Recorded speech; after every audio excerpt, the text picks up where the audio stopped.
నమస్తే, welcome to citizen pulse. నేను మీ ఉదయ్.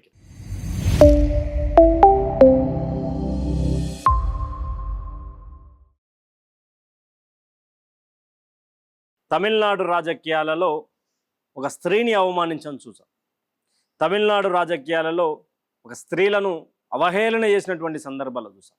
అరెస్టులు చేయడం చూసాం, అరెస్టుల పాలు కావడం చూసాం, జైలుకి వెళ్ళడం చూసాం. ఎన్నో సందర్భాలలో వాళ్ళ మీద ఇష్టానుసారంగా కొన్ని పార్టీలు మాట్లాడడం చూసాం. కానీ ఇప్పుడున్నటువంటి తమిళనాడు రాజకీయాల్లో పూర్తి స్థాయిలో ఒక మహిళ తన వెంట ఉండి నడిపించింది అంటూ కూడా సోషల్ మీడియా వేదికగా పెద్ద ఎత్తున తమిళ మీడియా కూడా మాట్లాడుతున్నటువంటి సందర్భం. ఆమె త్రిష, సినీ హీరోయిన్గా తెలుగు మరియు తమిళ్ ఆల్ ఓవర్ ఇండియాలో చాలా మూవీస్ చేసినటువంటి త్రిష తర్వాత కొద్ది కాలం తర్వాత తను బ్రేక్ తీసుకున్నని తను మూవీస్ చేయకుండా గ్యాప్ ఇచ్చినటువంటి సందర్భం. తర్వాత విజయ్ జోసెఫ్, తలపతి విజయ్గా పిలుచుకున్నటువంటి విజయ్ జోసెఫ్, ఆయన పార్టీ పెట్టడం 2 సంవత్సరాల్లోనే నిన్న వచ్చినటువంటి రిజల్ట్ చూడడం. కానీ ఆ పార్టీ పెట్టిన తర్వాత ఎన్నో ఇన్సిడెంట్స్ చూసాం.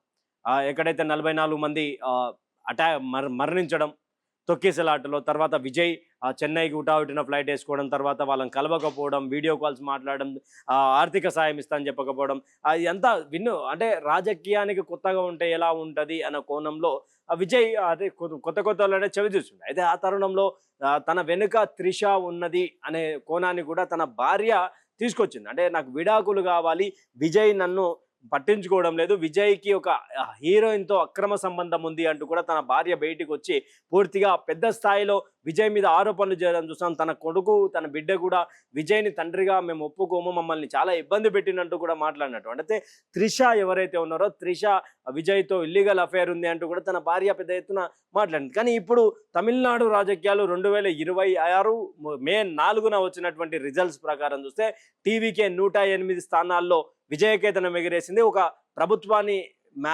చేరుకోవడానికి, ప్రభుత్వంలో అధికారంలో రావడానికి 10 సీట్లు ఇక్కడ మ్యాజిక్ ఫిగర్ని అందుకునే 10 సీట్ల మ్యాజిక్ ఫిగర్ కావాలి. అయితే ఇప్పుడు 108 స్థానాలు అందరు ఒక్కొక్కరు గెలవాలి. విజయ్ జోసెఫ్ 2 చోట్ల గెలిచిండు. దానికి సంబంధించినటువంటి విషయంలో పెరంబూర్కి సంబంధించినటువంటి విషయంలో 54,000 భారీ మెజార్టీతోటి విజయ్ గెలవడం, తర్వాత తిరుచి ఈస్ట్కు సంబంధించి 27,000 పైచిలకు ఓట్లతోటి అక్కడ వాళ్ళు గెలవడం, ఇదంతా కూడా కొంత సందర్భాన్ని చూసాం. అంటే అక్కడ ఎప్పుడు డిఎంకే లేదా ఏఐడిఎంకే రాజకీయాలు నడిచేటువంటి తరుణంలో ఇక్కడ పెద్ద ఎత్తున తమిళ రాజకీయాల్లో టీవీకి ఒక ప్రభంజనం సృష్టించింది. దాంట్లో జోసెఫ్ విజయ్ పెరంబూర్లో చాలా వరకు వెనుకంజలో ఉన్నటువంటి పరిస్థితి. తిరుచి ఈస్ట్లో అయితే ఎప్పటి నుంచో అంటే ముందు లీడ్లో ఉన్నాడు. అయితే ఇప్పుడు ఈ యొక్క సంక్లిష్టమైనటువంటి ప్రభుత్వాన్ని ఏర్పాటు చేసే దిశలో ఇక్కడ తిరుచి ఈస్ట్ నుంచి విజయ్ బై ఎలక్షన్కి పోయే అవకాశం ఉందా, లేకపోతే పెరంబూర్లో రాజీనామా చేసే అవకాశం ఉందా? అంటే దేశ రాజకీయాలలో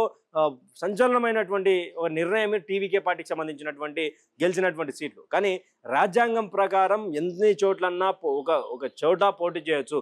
కానీ ఒకే చోట నుండి ఒకవేళ 2కు 2 గెలిస్తే ఒకే చోట నుంచి ఉండాలి, మరో చోట బై ఎలక్షన్ రావాలి. కానీ ఇప్పుడు మొత్తం రాజకీయం మొత్తం త్రిష వైపు తిరుగుతూ ఉన్నది. నిన్న త్రిష తిరుమల పోవడం, తిరుమల నుంచి డైరెక్ట్ త్రిష విజయ్ ఇంటికి చేరుకోవడం, ఇదంతా కూడా అంటే త్రిష బ్యాక్ ఎండ్ ఉన్నది. ఒక మహిళ వెనుక ఉండి విజయ్కి సపోర్ట్ చేస్తూ ఈరోజు అధికారంలోకి రావడానికి త్రిష చాలా దోహదపడిందంటూ కూడా రాజకీయ విశ్లేషకులు మాట్లాడుతూ ఉన్నారు, సినీ ప్రముఖులు మాట్లాడుతున్నటువంటి సందర్భం. అయితే మరి ఈ యొక్క సందర్భంలో పెరంబూరు ఈస్ట్ నుంచి 54,000 మెజార్టీతో గెలిచినటువంటి విజయ్, మరి అదే ఇక్కడ తిరుచూరు ఈస్ట్ నుంచి 27,000. అంటే ఎక్కడ రాజీనామా చేయబోతా ఉన్నాడు.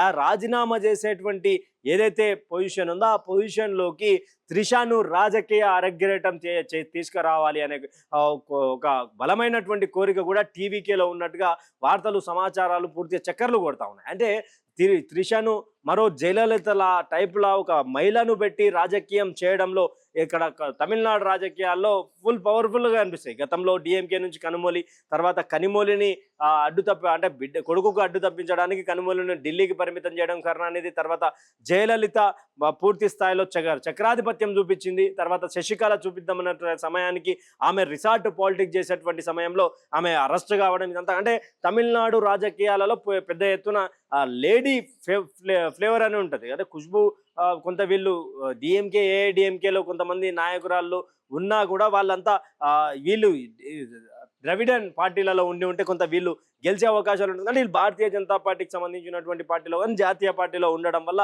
వీళ్ళ గెలుపు అనేది ఇప్పటి వరకు గెలవలే. అయితే దీనికి సంబంధించినటువంటి విషయంలో త్రిష ఇప్పుడు మరి పెరంబూరు నుంచి పోటీ చేయబోతా ఉన్నదా, లేకపోతే తిరుచిర్ ఈస్ట్ నుంచి పోటీ చేయబోతా ఉన్నదా, అసలు రాజకీయ అరంగేట్రం త్రిష చేస్తుందా లేదా అనే కోణంలో కూడా చాలా ప్రశ్నలు ఉత్పన్నమవుతా ఉన్నాయి. దానికి సంబంధించినటువంటి విషయంలోనే విజయ్ జోసెఫ్ తండ్రి చంద్రశేఖర్ కూడా ఇక్కడ పోటీ చేసే అవకాశాలు ఉన్నాయి. ఇక్కడ పెరంబూర్ లేదా తిరుచూర్ ఈస్ట్ అంటే విజయ్ ఏదైతే నియోజకవర్గం బలంగా ఉంచుకుంటాడో ఆ బలమైనటువంటి నియోజకవర్గాన్ని అక్కడ తీసేసి బలమైనంగా ఉన్న కనిపించింది పెరంబూర్ తర్వాత తిరుచూర్ ఈస్ట్లో త్రిషన్ లేదా తన తండ్రిని నిలబెట్టే అవకాశాలు ఉన్నాయంటూ కూడా పెద్ద ఎత్తున మాట్లాడుతూ ఉన్నారు. త్రిష కూడా చాలా వరకు ఈ యొక్క విజయానికి దోహదపడింది అనుకోవచ్చు. ఈ పార్టీకి సంబంధించినటువంటి కార్యక్రమాలు కావచ్చు, పార్టీలో ఎవరెవరు ఎలా ఉండాలి, ఏంది, ఎవరెవరిని తీసుకునే ప్రయత్నం చేయొచ్చు అనే కోణంలో కూడా త్రిష క్రియాశీలకంగా పనిచేసింది అండర్ గ్రౌండ్ లో అంటూ కూడా టీవీకే వర్గాల నుంచి వస్తున్నటువంటి సమాచారం. అయితే పెద్ద ఎత్తున విజయ్తో పాటు విజయ్ ఉన్నటువంటి హీరోయిన్ ఎవరైతే త్రిష ఉందో ఇద్దరికి కూడా పూర్తి స్థాయిలో మద్దతు తెలుపుతా ఉన్నారు. అంటే ఇద్దరు కూడా మాకు రెండు కళ్ళలాగానే త్రిషని మరి ఎమ్మెల్యే గెలిపించి ఒకవేళ పార్టీ ఒక 108 స్థానాలే అయితే తర్వాత మళ్ళీ ఓడిపోతే 107 స్థానాలకు వస్తారు తప్ప 108 స్థానాలు అయితే ఆ 108 స్థానాలలో మళ్ళొకసారి 10 మందికి సంబంధించినటువంటి పొత్తు ఉంటుందా, ఎవరెవరితో పొత్తు పెట్టుకోవాలనే మంతన ఒకవైపు ఏఐడిఎంకే తోటి పొత్తు పెట్టుకుంటే సంక్లిష్టమైనటువంటి ప్రభుత్వం 5 సంవత్సరాల పాటు 153 ఫిగర్ తోటి ముందుకు పోయే అవకాశం ఉందని, తర్వాత లేదు చిన్న పార్టీలతో పెట్టుకుందాం, ఏఐడిఎంకే బీజేపీతో పొత్తుంది కాబట్టి మనకు పడదు, జాతీయవాద సిద్ధాంతాలు వాళ్ళ ద్రవిడ సిద్ధాంతాలు మనమేనే కోణంలో ఏమన్నా మంతనాలు అయితే జరుగుతూ ఉన్నాయి. కానీ త్రిష రాజకీయ ఎంట్రీ ఎలా ఉండబోతా ఉన్నది, రాజకీయంగా నిజంగా త్రిష ఇదే టీవీకే ఫేస్ తోటి రాబోతా ఉన్నదా అంటే కొన్నిసార్లు కొన్ని సందర్భాలలో తన భార్య వచ్చి బయటకు వచ్చిన తర్వాత మాట్లాడిన విషయాలను చూస్తే కూడా త్రిష విజయ్ కృష్ణన్ టీవీకే అంటే తమిళ విట్ర గజగం కాదు, త్రిష విజయ్ కృష్ణన్ అంటూ కూడా పెద్దగా ట్రోల్ అయినటువంటి విషయం. అయితే దీనికి సంబంధించినటువంటి విషయాలు చూడాలి. మరి త్రిష నిజంగా రాజకీయంలోకి రాబోతా ఉన్నదా, లేకపోతే పెరంబూర్ లేదా తిరుచిర్ ఈస్ట్ నుంచి ఎవరు పోటీ చేయబోతా ఉన్నారు, ఎంత కూడా కొంత గందరగోళమైనటువంటి పరిస్థితి. తమిళనాడు రాజకీయాలు మొట్టమొదటిసారి దేశ స్వాతంత్రం వచ్చినాక ఇంత సంక్లిష్టంగా అంటే ఎక్కడ అర్థం కానటువంటి పరిస్థితి, ఎవరితో పొత్తు పెట్టుకోవాలి అనే కోణంలో అసలు ఇంకా అర్థం కానటువంటి పరిస్థితి. ద్రవిడియన్ పార్టీలు అయినటువంటి ఏఐడిఎంకే కావచ్చు, డిఎంకే కావచ్చు, ఇదంతా కూడా సంక్లిష్టమైనటువంటి మ్యాజిక్ ఫిగర్ను దాటి అధికారంలోకి వచ్చినటువంటి సందర్భం చూసాం. కానీ ఎప్పుడు కూడా ఈ యొక్క పొత్తులు పెట్టుకునేటువంటి రాజకీయం అంటే పొత్తులు అంటే పార్టీకి ఎన్నికల కంటే ముందే చిన్న పార్టీలు డిఎంకేతోనో లేకపోతే ఏఐడిఎంకే తోటి ఉండేటువంటి పార్టీలు ఉంటాయి. కానీ ఇక్కడ ఈ సందర్భాన్ని చూస్తే ఇప్పుడు టీవీకే 3వ పార్టీ అతి లార్జెస్ట్ పార్టీగా ఎదగడం, తర్వాత దీని వెనుక త్రిష ఉండడం, త్రిష వెనుక ఈ రాజకీయ వ్యూహాలు త్రిషనే చేస్తుంది. ఇక్కడ అమిత్ షాతో మాట్లాడిందని, ఇక్కడ రాహుల్ గాంధీతో మాట్లాడిందని, అమిత్ షా విజయ్కి ఫోన్ చేశారని, రాహుల్ గాంధీ ఫోన్ చేశారని కొన్ని వార్తలు చక్కర్లు కొడతా ఉన్నాయి. చూడాలి మరి అదే తమిళనాడు రాజకీయాల్లో ఏం జరగబోతా ఉన్నది. విజయ్ ప్రమాణ స్వీకారం చేయడానికి కొన్ని రోజులే ఉంది. దాంట్లో మరి ఎవరి పొత్తుతో ముందుకు పోయే అవకాశం ఉంది, ఏఐడిఎంకేతో పోతే బెస్ట్గా ఉంటుంది, కాకపోతే డిఎంకేతో పోయినా బాగానే ఉంటుంది అనే కోణం మాట్లాడుతున్నాను. డిఎంకే తోటి పోయే ఆస్కారం అయితే కనిపిస్తలేదంటూ కూడా రాజకీయ విశ్లేషకులు మాట్లాడుతూ ఉన్నారు. మరి త్రిష వ్యూహరచన ఎలా ఉండబోతా ఉన్నది, ఏఐడిఎంకే వైపు చూసే అవకాశం ఉందా, ఏఐడిఎంకే పొత్తుతో త్రిష మరొకసారి రాజకీయాలలో విజయ్ని సీఎం చేసే అవకాశం ఉందా, ఎంత కూడా కొన్ని ప్రశ్నలు ఉత్పన్నమవుతా ఉన్నాయి. అసలు త్రిష రాజకీయ అరంగేట్రం చేయబోతుందా లేదా అనేది కూడా తెలియాల్సినటువంటి పరిస్థితి ఉంది. Thank you for watching. Stay tune with citizen pulse.